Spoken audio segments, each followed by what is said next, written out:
అధ్యక్ష ఆ వెనకాల గట్టిగా అరిసేట ఆయన కూడా ఆయనే అధ్యక్ష ఆసోపతే, అందుకే ఆయనకి ఇష్టం లేదు, ఆయన కూడా అందుకే అట్లా అరుస్తున్నాడు అధ్యక్ష. కాబట్టి అధ్యక్ష అది కల్వకుంట్ల కాదు అధ్యక్ష, కల్వకుండా ఉంచడం అన్నమాట. ఎవ్వరు కల్వకుంట ఉండాలి, బీసీలు ఓసీలు కలవద్దు, ఎస్సీలు ఎస్టీలు కలవద్దు, మైనారిటీలు హిందువులు కలవద్దు. అది కలవకుంట చూసే కుటుంబం అధ్యక్ష, అది కలవకుంట కుటుంబం కాదు. ఒక రాజు ఉంటాడు, ఆయన ఒకటే కన్ను ఉంటుంది పాపం, ఆయన మనసులో బాధ ఉంటుంది. ఒక కన్ను ఉన్నమాట వాస్తవం ఒకటి అగవైకల్యం ఉంది పాపం, ఏం చేయాలి, భగవంతుడు అంతే ఇచ్చాడు, ఆయనకు బాధ ఉంటుంది. కానీ అందరూ ఏం చెప్తారు, ఈ కవి కూడా ఏదో చిన్న బాధ ఉంటుంది, అరే నువ్వు రాజుగారి దగ్గర మంచి బహుమానం పొందానంటే జర పొగడాలరా భయ్, నేను ఒక కన్ను కాలిపోయింది కానీ అట్లా అయినా పొగడాలరా భయ్, ఎట్లనే చేసి నువ్వు పొగుడు, ఆయన సంతోషపెట్టు, నువ్వు సంతోషపెడితే నీకు మంచి లాభం జరుగుతుంది అని చెప్తారు అధ్యక్ష. అప్పుడు ఆయన మజబూరిగా పాపం ఏం చేయాలి, ఆయనకు అవసరం ఉంది కాబట్టి ఇష్టం మనసులో లేకపోయినా చెప్తాడు, అన్నాతి గూడి హరుడవు, అన్నాతిని గూడనప్పుడు అసుర గురుండవు, అన్నా తిరుమల రాయ కన్నొక్కటే లేదు గాని కౌరవపతివే. అంటే అన్నాతి అంటే వైఫ్ అధ్యక్ష, ధర్మపత్ని. మీ యొక్క భార్యతో ఉన్నప్పుడు నువ్వు తక్కువ మనిషి వాడు, మనకేం తక్కువ, ఒక కన్నా ఎందుకు రద్దు పడతావు, నువ్వు ఒకటి ఉంటున్నది కానీ నీ భార్యతో కూర్చున్నప్పుడు నువ్వు హరుడవు అంటే శివునికి 3 కళ్ళు అవుతున్నాయి, మీ ఆమె 2 నీది ఒకటి కలిస్తే 3 కళ్ళు, కాబట్టి నువ్వు శివునికి సమానం. తక్కువ నువ్వెందుకు తక్కువ అవుతావా, నాకు కానే కావు, నువ్వు కన్ను లేదని అసలు ఫికర్ చేయకు నువ్వు అన్నట్టుగా. అన్నాతి గూడి హరుడు అంటే నీ భార్య నువ్వు ఉన్నప్పుడు ఆమె 2 నీది ఒకటి కలిస్తే 3 కలిస్తే శివుని నువ్వు. అన్నాతిని గూడన్నప్పుడు అసుర గురుండవు, అసురులు అంటే రాక్షసులు అధ్యక్ష, వాళ్ళకి ఫేమస్ గురువు ఉంటాడు శుక్రాచార్యుడు అని చెప్పి, ఆయన చాలా ఫేమస్, టెర్రర్, భయపడతారు అందరూ. ఇక్కడ గురువే రాక్షసులకు కాబట్టి ఆయన కన్ను తెరిస్తే బాగుండదని ఆ శుక్రాచార్యుడితో కూడా పంచాయతీ పెట్టుకోరు, కాబట్టి ఆయన కూడా పెద్ద ఫేమస్ మనిషి.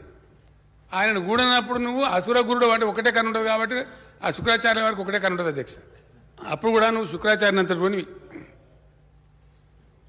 అది కూడా లేదనుకో ఇక ఏం చెప్తాడు, కన్నొక్కడి లేకపోతే అన్నా తిరుమల రాయ, కన్నొక్కడి లేకపోతే ఉర్రొక్కడి విగిన మంచిదే, కానీ అది కూడా లేకపోతే తక్కువనా, అది కూడా కౌరవపతి అంటే కౌరవపతి ధృతరాష్ట్రుడు అధ్యక్షుడు 2 గంటలు లేకపోతే ఈయంత పోయినా కూడా బాధ లేదు. ఈ మోడీ గారికి చెప్పేవాళ్ళు కూడా కాసారి కొద్దిగా మంచిగా చేయాలి, కొద్దిగా బాగు చేయాలని చెప్పకుండా బాగుంది బాగుంది బాగుంది యాందాగా చెప్తారు, ఆఖరికైనా మాజీ ప్రధాని దగ్గర చెప్తారు. మనకేం తక్కువ సార్, తప్ప దిగిపోతే కూడా మాజీ ప్రధాని ఉంటావు నువ్వు, ఇక తక్కువ ఉంది మనకు అక్కడ దాకా.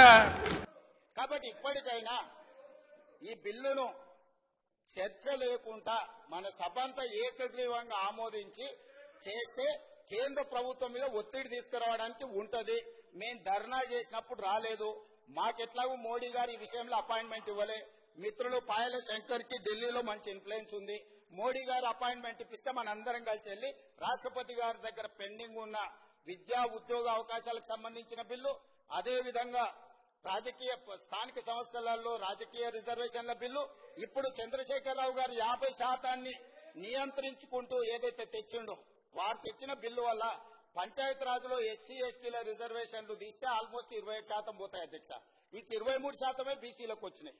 అదేవిధంగా మున్సిపాలిటీస్లో కూడా ఆ రిజర్వేషన్లు తీసేస్తే దాదాపుగా 31% బీసీలకు వస్తున్నాయి అధ్యక్ష మున్సిపాలిటీస్లలో.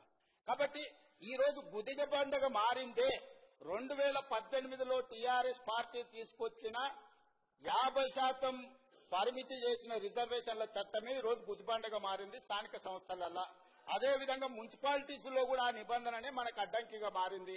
ఈ 3వ మున్సిపల్ ఇప్పుడు పెట్టిన సవరించిన బిల్లులు కూడా ఆమోదిస్తే ఆ 50% అడ్డంకి తొలగిపోతే భవిష్యత్ కార్యాచరణ మొత్తం పకడ్బందీగా చేస్తాం అధ్యక్ష.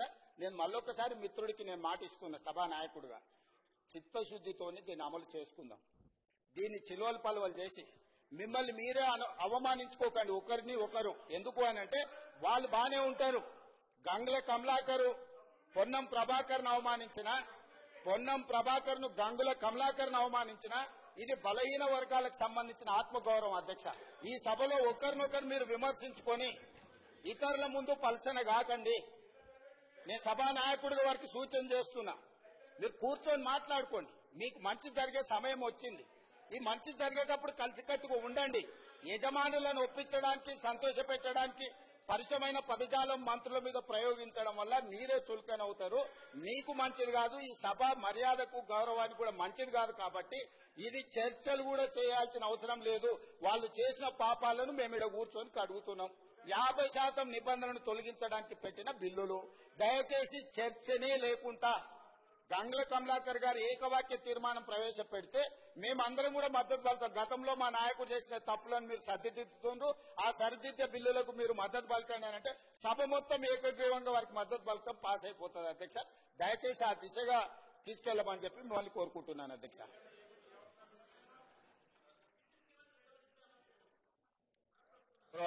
గౌరవ ముఖ్యమంత్రి గారు అన్నారు సార్, మేము ఎక్కడ కూడా నేను ఇది బిల్లు పాస్ అయ్యి 42% రిజర్వేషన్ రావాలని కోరుకున్న వ్యక్తి మొదటి వ్యక్తి అన్నారు సార్. నేను కాదు సార్, మా పార్టీ కూడా కోరుకున్నది సార్. నేను మాట్లాడింది నేను ఒక్కరిని కాదు సార్, గౌరవ ముఖ్యమంత్రి గారు ఉన్న పర్సన్ కాదు సార్. నేను మాట్లాడేది on behalf of the BRS party. మా బీఆర్ఎస్ పార్టీ కోరుకున్నది కాబట్టే ఇది కావాలని కోరుకున్నా సార్. సరే దాన్ని డీబోన్ సార్. గౌరవ ముఖ్యమంత్రి గారు నేను ఒక్కటి సార్ నేను చెప్తాను, మీరు కూడా మాట్లాడింది కదా సార్. నేను 18 జియో వరకు వచ్చిన సార్. 18 జియో తర్వాత మనం ఎవరైనా కానీ ఇందిరా సహాని 1992 ఇందిరా సహాని జడ్జిమెంట్ సుప్రీంకోర్టు ఇచ్చిన డైరెక్షన్ ప్రకారమే ఏ కోర్టైనా పోతుంది సార్. మీరు 18 జియో తర్వాత క్లియర్ గా కోర్టు మన హైకోర్టు ఏం చేసిందంటే 18 తర్వాత సార్ 18 కానీ ఆపుతున్నారు. 18 తర్వాత కోర్టు ఏం చేసిందంటే మీరు as per the Indira Sawhney court ప్రకారము ఒక డెడికేటెడ్ కమిషన్ వేయమని చెప్పేసి మీకు ఇచ్చేస్తారు. ఇప్పుడు వచ్చేసారు ఇక్కడ 27/8/2024లో వికాస్ కిషన్ రావు గావెల్లి స్టేట్ మహాభారత్ కోర్టు చేసుకుంటూ 13వ ఆర్టికల్ 13 చదువుకోండి అని అప్పుడు డెడికేటెడ్ కమిషన్ ఉంటే అప్పుడు మనం 46 జియో తీసుకొచ్చాం సార్. భూసాని వెంకటేశ్వర ద్వారా అప్పుడు Busani Venkateswara committee dedicated commission GO number 46 ప్రకారం ఇచ్చింది సార్. 18లో కాదు సార్. నేను అదే దాన్ని రెక్టిఫై చేయమని చెప్పిన సార్. దయచేసి మీరు సూచన ఇవ్వమన్నారు. నా సూచన విమర్శగా భావించుకోకండి సార్. నా సూచన ఎప్పుడు విమర్శగా భావించుకోకండి. మీరు సూచన కన్సిడర్ చేస్తారా consider, that is your wish. కానీ నేను సూచన చేసిన ప్రకారం మాత్రము నేను స్టడీ చేసి సార్ ఒక బీసీ మంత్రి స్టడీ చేసిన, తమిళనాడు వేనా బీహార్ వేనా నా సూచన పరిగణన తీసుకుంటే ఎలాంటి అడ్డంకులు లేకుండా తమిళనాడులో ఎట్లయితే రిజర్వేషన్ పాస్ అయినాయో అది కావాలని కోరుకుంటా సార్. బీహార్లో ఎట్లయితే ఫెయిల్ అయినాయో అది కావద్దని కోరుకుంటా సార్. నేను చెప్పింది అదే కదా సార్. సార్ ఇక్కడ జరిగింది అదే సార్. భూసాని వెంకటేశ్వర కమిటీని 46 జియోతో వేశారు sir.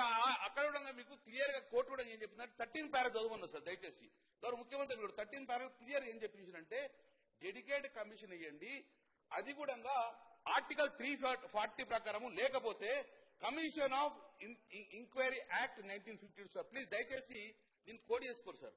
Commission of enquiry act 1952 దీని కింద మాత్రమే మీరు డెడికేటెడ్ కమిషన్ వేయాలి. Speaker sir,